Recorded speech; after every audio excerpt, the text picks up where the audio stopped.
मात्र एक पुस्तक जो महायुद्ध के क्षणों में भगवान कृष्ण के भीतर से निकली कि हमारी धरती पर ही लोग गीता के प्राण को, गीता के मर्म को, गीता के विज्ञान को नहीं जानते। कृष्ण को समझ पाना बहुत कठिन हो गया है कि कृष्ण को सिर्फ बुद्धि से नहीं समझा जा सकता है। किसी भी चीज को समझने के तीन रास्ते।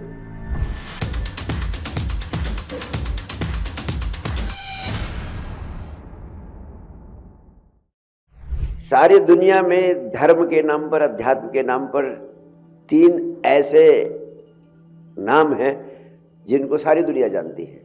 एक है हिंदुओं का, दूसरा है मुसलमानों का और तीसरा है क्रिश्चियंस का। मुसलमानों की कुरान, ईसाइयों की बाइबल और हिंदुओं की गीता। इसमें सारी दुनिया का अध्यात्म समाहित हो जाता है। और आप हैरान होंगे कि इन तीनों में गीता एक ऐसा ग्रंथ है जिसमें कुरान, बाइबल, जिंदा व्यवस्था और दुनिया के सारे धर्म समाहित हो जाते हैं। यानी अगर कहा जाए तो अध्यात्म जगत में मात्र एक पुस्तक जो महायुद्ध के क्षणों में भगवान कृष्ण के भीतर से निकली और अर्जुन के प्राणों तक गई, वो संदेश दुनिया में अध्यात्म का सबसे महत्वपूर्ण संदेश बन गया। और हम भारतवासी, हम 24 घंटे गीता और कृष्ण इन्हीं में जीते हैं। लेकिन मैं अपने हृदय की सबसे गहरी पीड़ा आपसे कहना चाहता हूं कि हमारी धरती पर ही लोग गीता के प्राण को, गीता के मर्म को, गीता के विज्ञान को नहीं जानते। 99.9% लोग नहीं जानते। और उससे भी बड़े दुर्भाग्य की बात है कि वो 99% लोग जानने की कोशिश भी नहीं करते हैं। और उसका एक ही कारण है कि बचपन से ही गीता और कृष्ण का नाम सुनते रहने के कारण उन्हें लगता है कि कृष्ण को, गीता को तो हम जानते ही हैं। तो मैंने सोचा आज जो गीता का मर्म है, जो गीता का मूल संदेश है, वह आपके हृदय तक जरूर पहुंचाऊं। एक बात, उसका मूल कारण यह भी है कि जब मैंने गीता में गोते लगाए और उसके बाद दुनिया का सारा अध्यात्म का साहित्य पढ़ डाला, तब मुझे लगा कि वास्तव में किसी व्यक्ति ने नहीं, वास्तव में साक्षात परमात्मा ने ही किसी व्यक्ति के माध्यम से इतना गहरा संदेश मनुष्य जाति के कल्याण के लिए गीता के माध्यम से पृथ्वी पर पैदा किया। वास्तव में पहले दो शब्द उचित होगा कृष्ण के बारे में कहूं। कृष्ण का पूरा जीवन बहुत अद्भुत है, अनूठा है। और पिछले 5000 सालों से कृष्ण के बारे में सुना जा रहा है, लोग बोल रहे हैं, लोग लिख रहे हैं, लेकिन कृष्ण को पूरा पूरा अभी तक कहा नहीं जा सका है और न पूरा पूरा समझा जा सका है। उनको समझते जाना एक प्रक्रिया बन गई है।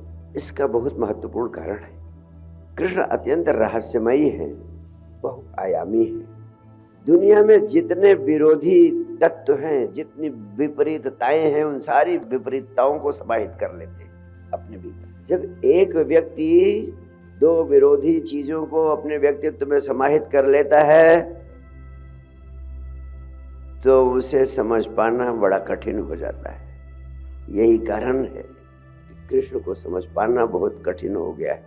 और जब दो विरोधी चीजों को किसी व्यक्ति में तुम देखते हो तो उस व्यक्ति को पूरा पूरा स्वीकार कर पाना भी कठिन हो जाता है कि ये तो भला आदमी है, ऐसा भी करता है और ऐसा भी कर सकता है।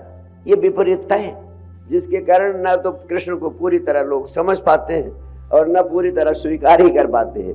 और यही कारण है कि ग्रंथ तो एक है, टीकाएं अनेक हैं। भगवान शंकराचार्य कृष्ण की गीता में ज्ञान योग देखते हैं, कहते हैं ये ज्ञान का ग्रंथ है, ज्ञान मार्ग से परम आनंद को प्राप्त करने का रास्ता बताता है। आचार्य रामानुज जो शंकराचार्य की हैसियत के व्यक्ति हैं, वो गीता में डुबकी लगाते हैं और कहते हैं भक्ति का अद्भुत ग्रंथ। लोकमान्य तिलक ने पूरी जान लगाकर गीता से मोती निकालने की कोशिश की।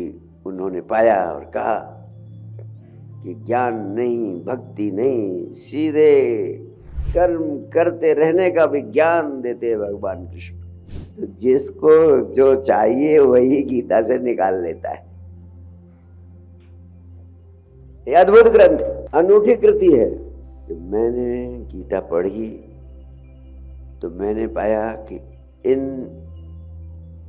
सारे विरोधों, विपरीतताओं और समझ की गहराइयों को कैसे सामान्य आदमी के लिए समझने योग्य बनाया जाए, ताकि आदमी गीता के मर्म को, गीता के विज्ञान को भली तरह समझ सके। तो जो मेरे भीतर से पहली बात आई वो ये आई कि कृष्ण को सिर्फ बुद्धि से नहीं समझा जा सकता है। किसी भी चीज को समझने के तीन रास्ते। एक रास्ता है बुद्धि का। बुद्धि से जो आप जानते हैं उसको कहते हैं ज्ञान। दूसरा रास्ता जानने का होता है हृदय। हृदय से भी आप जानते हैं। और मजे की बात तो यह है कि बुद्धि से ज्यादा समझदारी की बात हृदय से पता चलती है। कोई आदमी किसी के बारे में कुछ भी कहता रहे, लेकिन जब आप उस व्यक्ति के संपर्क में आते हैं, उसकी आंखों में झांकते हैं, उसे देखते हैं, उसे अनुभव करते हैं, तो आपका हृदय उसके बारे में कुछ बोलता है। बुद्धि से ज्यादा भरोसे का, ज्ञान का, जानने का मार्ग है हृदय। और तीसरा रास्ता है आत्मा। आत्मा के तल पर जानना। तो कृष्ण को अगर समझना है तो उनको सिर्फ बुद्धि से, तर्क से नहीं समझा जा सकता। उनको समझने के लिए हृदय और आत्मा के तल पर भी जाना होगा।